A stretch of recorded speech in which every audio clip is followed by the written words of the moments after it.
साथियों, आप सब डॉक्टर्स हैं, आप रोगियों का इलाज करते हैं, लेकिन हम लोग रक्षा मंत्रालय में काम करते हैं प्रधानमंत्री के नेतृत्व में। लेकिन हम सीमा पार के जो आतंकवादी हैं, हम उनका भी इलाज करते हैं। इस कार्यक्रम में आने की सहमति मैंने पिछले महीने जब दी थी, उसके बाद देश में एक ऐसी परिस्थिति बन गई कि मुझे लगा मेरा आना शायद इस कार्यक्रम में संभव नहीं हो पाएगा।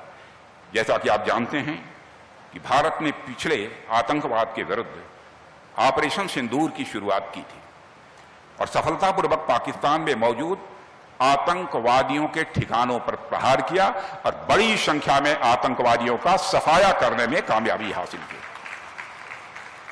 साथियों, भारतीय सेनाओं ने एक कुशल डॉक्टर और सर्जन की तरह काम किया है। मैं फिर से इस बात को दोहराना चाहता हूं, हमारी भारतीय सेनाओं ने एक कुशल डॉक्टर और सर्जन की तरह काम किया है। जैसे एक कुशल सर्जन जहां बीमारी की जड़ मौजूद होती है वहीं अपने औजारों का इस्तेमाल करता है, वैसे ही भारतीय सेनाओं ने भी बड़ी सटीकता के साथ आतंकवाद की जड़ों पर अपने हथियारों का इस्तेमाल किया है। मगर जैसा कि पाकिस्तान की वह आदत है कि जल्दी वह मानता नहीं है, उसने भारत की जमीन पर हमले करने के प्रयास करने प्रारंभ किए। आम नागरिकों को भी वह निशाना बनाने का प्रयास किया है। मंदिर, गुरुद्वारों और गिरजाघरों पर को निशाना बनाया गया। उसके जवाब में भारतीय सेनाओं ने जो कार्रवाई की है, उसने पाकिस्तान की फौज को घुटनों पर लाकर खड़ा कर दिया। हमारी जवाबी कार्रवाई इस बात का जब हो रही थी, इस बात का पूरा ध्यान रखा गया कि पाकिस्तान के आतंकवादी ठिकानों पर ही प्रहार किया जाए, जहां सिविलियंस रहते हैं, वहां पर किसी भी प्रकार का अटैक नहीं होना चाहिए। एक कुशल सर्जन की भांति भारतीय सेनाओं ने ऑपरेशन किया है और इसके लिए मैं उन्हें बहुत बहुत बधाई देता हूं और उनका मैं समझता हूं तालियां बजाकर सेना के जवानों का अभिनंदन किया जाना चाहिए। साथियों, यह आप सब ने महसूस किया होगा कि सैनिक और डॉक्टर दोनों के काम और प्रतिबद्धता में, सैनिक और डॉक्टर दोनों के काम और प्रतिबद्धता में काफी समानताएं हैं।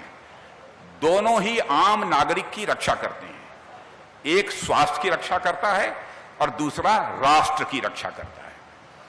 दोनों का डिसिप्लिन और ट्रेनिंग भी बहुत ही डिफिकल्ट होती है, बहुत ही कठोर होती है। दोनों को बड़ी नाजुक परिस्थिति में बड़े निर्णय भी लेने पड़ते हैं, चाहे वह डॉक्टर हो अथवा सेना का जवान हो, सेना का अधिकारी हो। दोनों ही किसी भी इमरजेंसी के लिए हमेशा तैयार रहते हैं, चाहे वह डॉक्टर हो अथवा सेना का अधिकारी और जवान हो। इस देश की जनता ने भी हाल में भारतीय सेनाओं के पराक्रम ऑपरेशन सिंदूर के दौरान देखा है, तो हमारे डॉक्टर्स और सर्जन्स का साहस और उनकी प्रतिबद्धता को पूरे देश ने कोविड महामारी के दौरान भी देखा है।